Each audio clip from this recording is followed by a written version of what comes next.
Some friendships don't end. They just stop reaching for you the same way.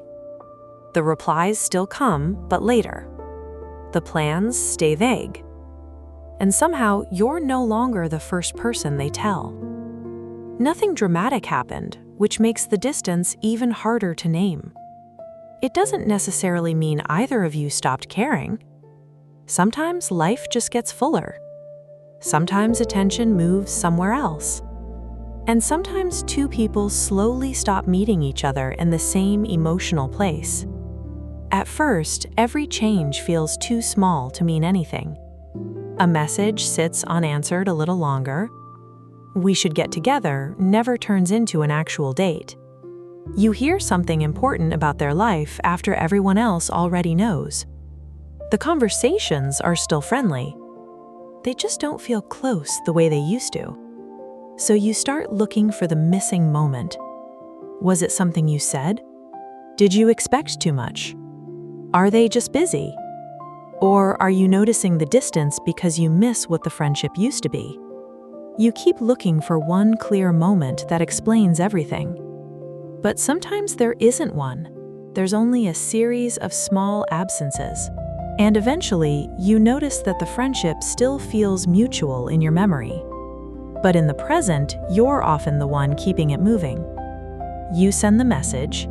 You suggest the plan. You ask the second question. You keep reaching for the version of the friendship that used to reach back without being asked.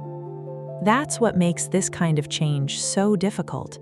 There's no ending that gives you permission to miss it. No argument that lets you call it broken. No goodbye that tells you when you're allowed to start grieving. The friendship is still technically there, but the warmth, the effort, and the easy exchange that once made it feel alive aren't as certain anymore. You might feel dramatic for noticing. You might wonder whether saying it out loud would make it more real.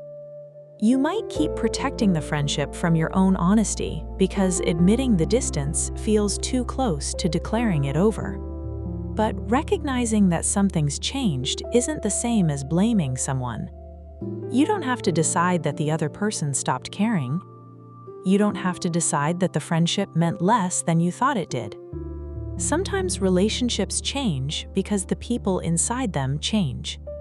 Sometimes closeness becomes part of the past before either person realizes it's happening.